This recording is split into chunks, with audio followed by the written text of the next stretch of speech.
Okay, so today we have on Sam Salz, the only Orthodox D1 football player. He plays at Texas A&M. We are so happy to have him on the show. Why don't you introduce yourself? Thank you guys for having me. Well, I think y'all did a pretty good job. My name is Sam Salz. I'm the only Orthodox Jew playing Division I football, and I'm just happy to be here. Yeah, we're so happy to have you. Before we start this video, this is going to be a little bit different. It's a little bit more of a serious video, but I'm so happy how it turned out, and it was just wonderful having Sam come on and talk to us. It was such a great experience, and we hope you like it too. Yeah, it was incredible having Sam on. It was truly a joy. If you like this video, if you like this kind of content, please like, subscribe, leave a comment down below telling us what you think. Have a great day. You want to kick it off? Yeah, I can kick things off. Obviously there's not a huge population of Jews at Southern schools, especially big SEC schools. But the communities that I have seen at those big SEC schools, in the Jewish communities are pretty tight and pretty closely knit. And I was wondering, what's the relationship with other Jews on campus at A&M like? Yeah, I mean, I would say that assessment's actually pretty good in terms of having a very tight knit and like Jewish close Jewish community rather. That's essentially exactly what it is. I mean, there's not obviously a ton of Jews. Texas A&M has 70,000 students, and we have about 300 Jews. So the community obviously is very tight knit, but it's also very, very active as well. So it's a very, very nice community where, people, who everyone is, and, people care, but it's a small community. So that's how it is. It's not tiny, but I wouldn't say it's tiny by any means because there are plenty of schools that have way less. But I would say in terms of quantity or quality, you're going to find very high quality within this community. Yeah, that seems to be what I've found at and that's great. Thank you for answering that. That seems to be what I've found at places like Auburn or LSU, but surprisingly Alabama has a really good Hillel actually and has a really good Jewish population there. But that seems to be the case at other SEC schools where it's a really tight-knit community. So So, moving on, throughout your career so far, you've had a very interesting come up, I want to say. Have you had any trouble, like the way you got onto the team regarding your Jewish identity? No, thank God, no. And I think the way that I got onto the team is very much in line with that. I always, whenever I talk about it, I always talk about being an Orthodox Jew, but my method to the team is very unorthodox in that respect. So, there was never, thank God, really any issues that ever came about. It's really more just teaching people and like educating about these things because it is new, it is a novelty within the sport. So, teaching people about Shabbat and all these things, it's there. I mean, there's a job to be done, but at the same time, people are very understanding. Especially, I'm very thankful to be in a place like Texas A&M, uh, in a school that is very understanding and very. I would say the community here is very faith based in the first place. So within that community, it already breeds a certain level of culture where there's a respect for adhering to religious values. that's awesome. Actually, to kind of double back on that, I'm gonna be well, obviously I'm Jewish, along with Henry as well, and I'm going to be enrolled next year at a Christian university. So that's sort of a similar experience there of being at a more Christian school. But I had the same feeling when I was touring and when I ended up choosing that school is that these, I just feel like I'm surrounded by people who believe and have good faith. And that was actually a really comforting feeling, as opposed to anything else. But yeah, that's super interesting to hear. So, how do you manage your time between being a high-level Division I athlete as well as being extremely committed to your religious practices? Yeah, that is a very, very good question. I think ultimately, when it comes to time, I think one of the first things that you'll learn, especially when you get to college, is prioritization. So you have to have your priorities straight with everything you do, and that comes with sports, that comes with religion, that comes with school. So ultimately, for me, maintaining everything I have to do, everything that I choose to do, there is a level of prioritization. So it varies very simple. So I start up, I wake up in the morning, right? I say Moda right? I wake up. So my priority is obviously God. That's my first, right? Football comes after that. Then, school and, everything else falls in some respect by the wayside. I would say school and business are like on the same level because ultimately those are one goal, that is success on the financial level. And spiritual, the first one, which is the priority again, is my faith. And I pray every morning. I pray in the afternoon. I pray at night. I like to spend at least, if I can get an hour, maybe a little more, learning some Torah during the day. That's obviously a priority to me. I do have that as a very strict priority. So I will not go to sleep before I finish learning the set amount of Torah that I learn every day. Then obviously after that, there's, football. That's the other thing. So whether it's spending time on the field or whether it's time learning the plays, there's a lot of time that's invested into that. But the key to this type of thing is that for me, football isn't like a hobby or like something that like a hobby or something that I am doing just in the pursuit of like fame or money. That's not how it is. I see football as actually as much of a religious pursuit as I see as anything else. And the reason is obviously because I have my goals and the message that I want to spread about God and faith and accomplishing your dreams. So football for me really is in a sense is actually it becomes a religious activity where I take that and I'm utilizing it now to, advance the message and everything that I want to take forward. So it also takes that level of precedence that's right there. So I mean, I'll have a decent amount of my day obviously devoted to God. The other part of my day that's the most significant is devoted to football and the pursuit of making God happy. And that involves, like I said, training, doing field work, working on footwork, working on running my routes, working on catching, working on getting all different presses. Then obviously football is a very mental game. So learning the plays is very important because if you don't know the plays, don't know the calls, it's very, very tough to get in the game. And then of course, so there's a large amount of time that's devoted to that. And the other part of time is devoted to the other half of the mental game, which is understanding what you're going up against and watching film and doing all those things that I need to do to be successful and continue my purpose within the sport. After that, everything else is, schoolwork. Once that gets done, I get all my assignments and get everything in.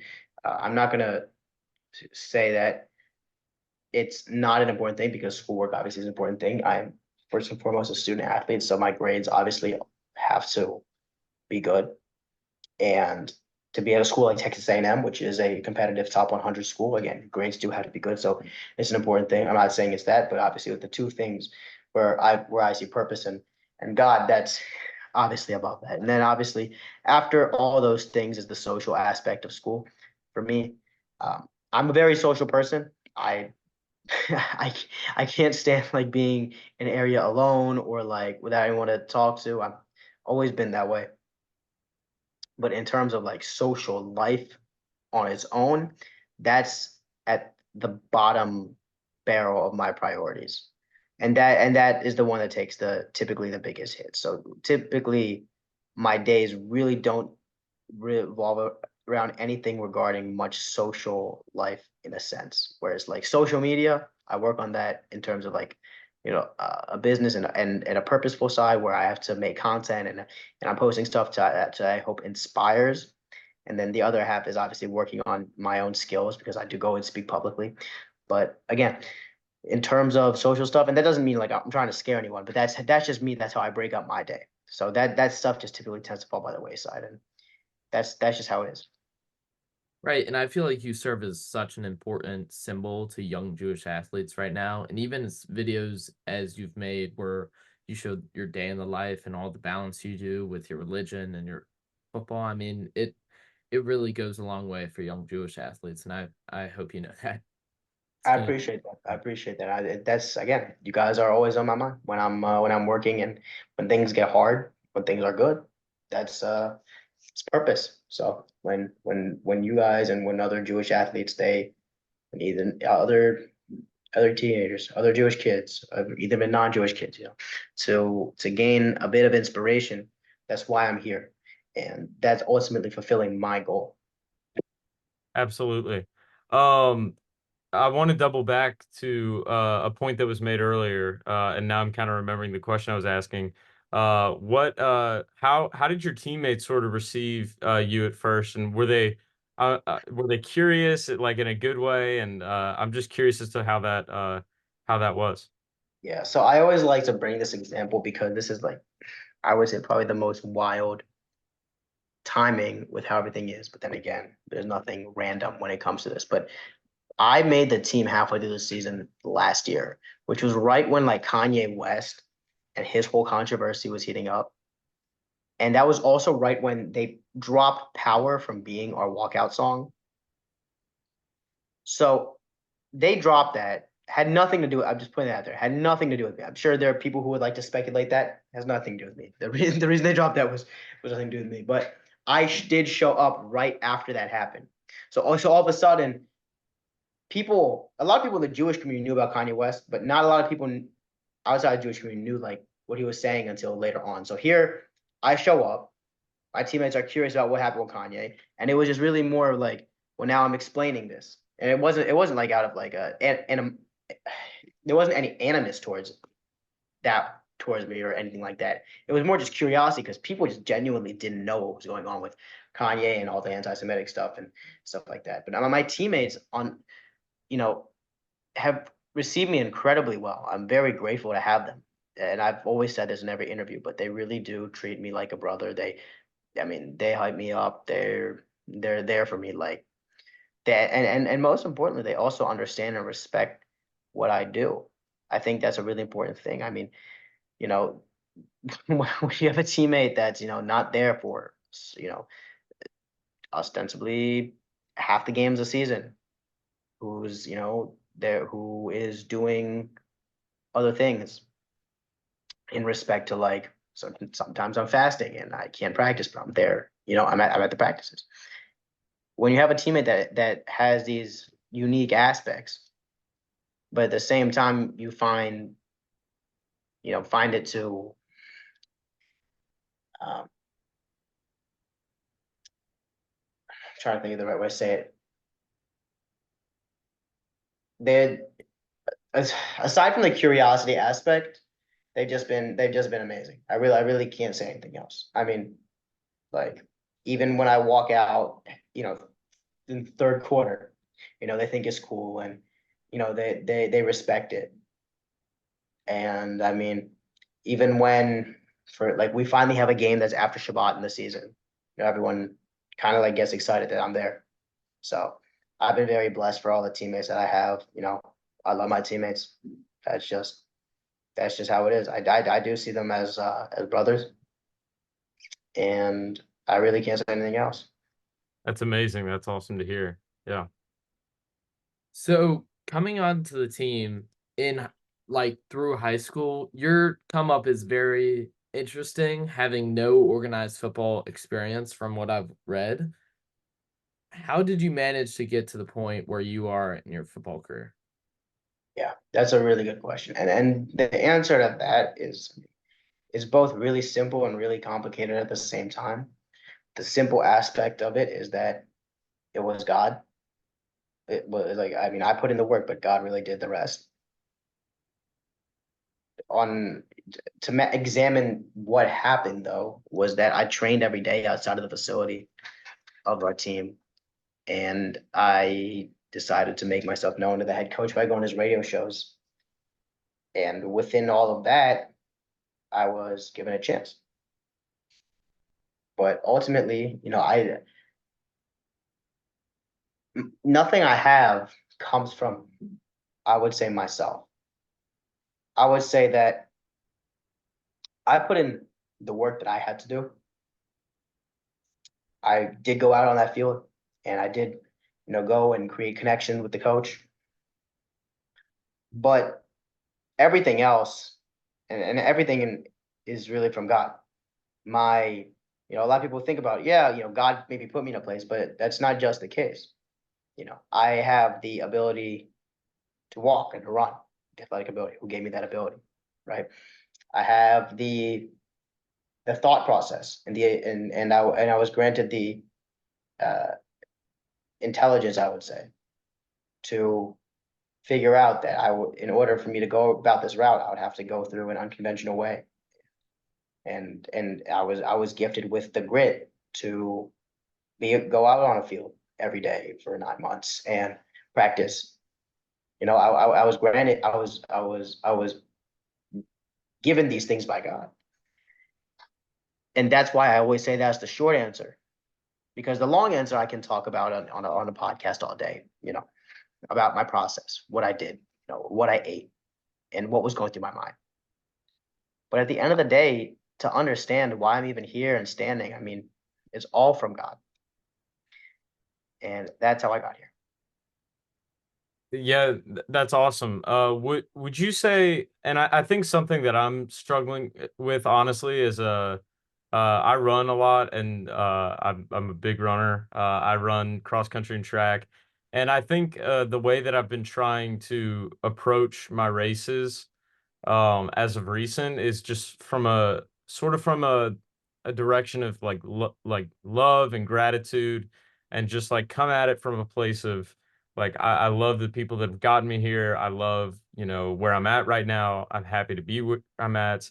I'm thankful to be where I'm at. I'm thankful to be healthy, et cetera, et cetera. And I think that that's been a much more healthy mindset than just coming into something and just like wanting so much, and then when you don't get it, it's like the end of the world. And I still get Yeah. down about performances. I had a performance on Thursday that I wasn't particularly, thrilled about. But to come back from that and just to look at it from coming at it from a perspective of love and gratitude, do you think that that's sort of a way to approach difficult things like that? Yeah, absolutely. I mean, ultimately, that's really the only way that you can approach it in a constructive way. And in this example from my story, I would say really shines forth. So 4 days before I made the team, I got a call from a friend of mine who was on the team at the time. And he was giving me some advice, but he calls me and he's like, I got to get something on my chest. I feel like I've been lying to you. I don't believe you're going to be able to make the team. It's never happened. Nobody who's never played football before has made it on this team. And the answer that I gave him, I said, listen, that's fine, man. You haven't done anything. I'm not worried. What I said was the journey that I've been on over this past year or 10 months or whatever it was at the time to make the team has taught me things and introduced me to people that have been invaluable to my experience. And I have learned things about myself spiritually, about the world spiritually, about myself as a Jew, myself as a person through this journey that I think it would take typically years to learn in life experience. I learned about faith. I learned about all these amazing things and how to go about accomplishing something and how to align your will with God and how to become successful. And this was before I made the team. And I said, if nothing happens, I would have been thankful, or it would have been enough because I learned all these things. But I said, I have faith in God, and what's going to happen, what's supposed to happen will happen. I've done my part. I put in everything that I can, and I have faith. And that's ultimately the way to look at things, because everything that you do, there is a result that you can see that's tangible. There are also results that you might not be able to see because those are within yourself. You might learn things about yourself. You might learn things about the world or business or hustling or working hard. You're going to learn life lessons along the way that are going to be more invaluable to you than maybe the result itself. The result itself is amazing, right? I'm grateful. But what do I talk about when I go and speak at, for instance, when I talk about my experience at C Team? I talk about my journey. I talk about the things that it taught me. I talk about the lessons and how to apply that to life, how to become successful in life, how the things that God taught me through this journey, right? And without that part itself, what's the journey? A lot of people who make mistakes. I mean, fortunately enough, I've been able to learn those lessons. But there are many people who don't get to go through those lessons. There are a lot of people who are either gifted things or maybe not gifted things in life. And through that or the lack of that, they're not learning anything. So everything that you do has a lesson. It's always important to look at that and take from that what you can, because that's what life really is. The life isn't just about making money and being successful and having people follow you on Instagram, or people want to take pictures of you. I mean, those are amazing things. Don't get me wrong. And I'm very grateful for all the people that even that do want to take pictures of me and do want to follow me on Instagram. I'm grateful for all those things, right? But life is if you're doing life just for those things, life is ultimately going to fall flat on its face, right? Because those things for me, they have meaning, they have purpose, because it was my journey. I get to share it with people. Those people, became inspired, and I get to have broader conversations with them when I meet them, and hopefully lend some more inspiration, right? But without that, right? If you take the God factor out of it, right? Because ultimately that's why I'm doing that. That's why I'm here. If you take that out of it, right? It's just like it's just vanity to say that you have 10,000 followers on Instagram. If you're not doing anything positive with it, if you're not doing anything constructive with it, right? It's vanity. It's inflation of the ego. And I'm very blessed to have learned those lessons. When I was a kid, I always wanted to be famous on YouTube or whatever it was. Didn't I didn't know how. I didn't know how, but I also didn't really have a great reason. Like, okay, fine, yeah, I want a Tesla. I want a nice car. Like, I want a nice house. I want to be able to make money. But there's stuff that's beyond the surface. Money is not the end goal. Money is just a means to creating meaning. But if you don't have meaning in your life, money's never going to help you. If you don't understand how to get meaning in your life, money's never going to help you. Followers aren't going to help you. Having women, or never, just having lots of girls lined up. It's never going to help you, right? Having anything that people talk about, cars, money, all those things. It's not going to help you if you don't have purpose in your life. And that's a big issue nowadays, because many people are lacking purpose. Many people have everything they want, but nothing. It's important to look at those things. Wow. That's a great answer. Wow. Yeah. Yeah. For sure. You get a question? Yeah, I mean, through all this, through your hard work, through God, what was the moment like for you when you found out you got your spot on the team? The moment that was for me was, it was, I would say, there was a lot of gratitude, obviously. I put on a suit and I went over to synagogue, and I davened mincha. I prayed the afternoon prayer, because I was very thankful that I made it. And then then what starts is the wondering about what's next, right? Because again, make $1, you want to make another dollar, right? You make, you do something, and then you want to, then what's next? So now I made the team, and the question was, okay, what do I do next, right? How do I continue to do this, and how do I continue to add meaning and purpose? So the immediate reaction was obviously very, very, very, grateful. And then the next was, okay, now I got to start go to work. And then you know, how do I bring my story to people and inspire people and fulfill my purpose and understand my purpose? Because it's easy, especially sometimes when you succeed, to lose sight of your purpose and why you do something. And that's something that everyone will at some point go through. But what matters is when what you do to rebalance yourself onto that. Right. And something I can relate to that on is a baseball player, college baseball player that I talked to once. We were talking, and he was like, throughout high school, my biggest goal was play college baseball. And I got there and I kind of gave up. Like, I hit my goal. He didn't think what's next. He's like, I'm here. And he told me he was complacent. He was where he wanted to be. And then he couldn't do what basically you're doing and just stack on top of it and just keep adding positive things into your life. And I feel like that is so important for anyone to realize that there can always be another goal. There can always be another Yeah. thing. And that's, I mean, the best thing you can And want. Yeah. that's ultimately what it is. Because like I said, I always talk about purpose, purpose, purpose. But I really believe that people are ultimately searching for purpose and meaning in their lives. And the physicals that people really talk about, like I mentioned before, people maybe they do it because they want girls, or they want money, or they want fame, or they want, you know, to do something that's, in a sense, it's kind of like one-sided. It's those types of things don't always have an abiding result. Lots of times they don't have an abiding result. It's because there's no purpose behind it. But people who have drive behind them have purpose behind them, and ultimately that's, you know, status is an important thing within society. What is status? What does it really do for you, right? Even better, what do you give the status, right? If you're given status, what are you doing with it? There's so many people. I said, you can look at Hollywood. There's plenty of people with status who aren't happy, right?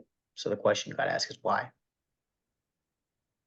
I think it all boils down to purpose, and that when we look from the outside and we see people who have everything material, the purpose isn't always there, because the purpose is something that's greater. It goes beyond material goods.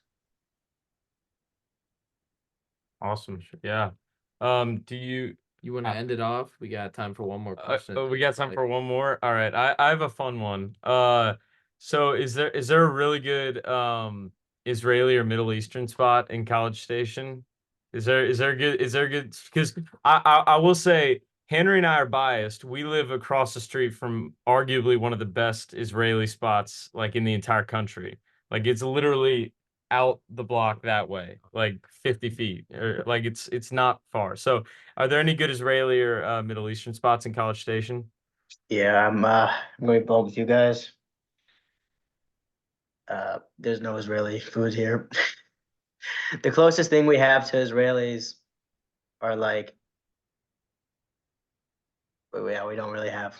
We don't. It's College Station. Like there's really not much. Oh man, Um, I Chabad is the yeah, closest. Chabad on Israeli Shabbat. That's the closest thing we'll yeah, get, really. yeah. Henry and I are definitely spoiled. So we live in the city of food, and we get plenty of it from every culture. So there you go. I think we're all done here. Yeah, I mean, thank you so much for coming on. We Yeah, love you coming on the show. Absolutely.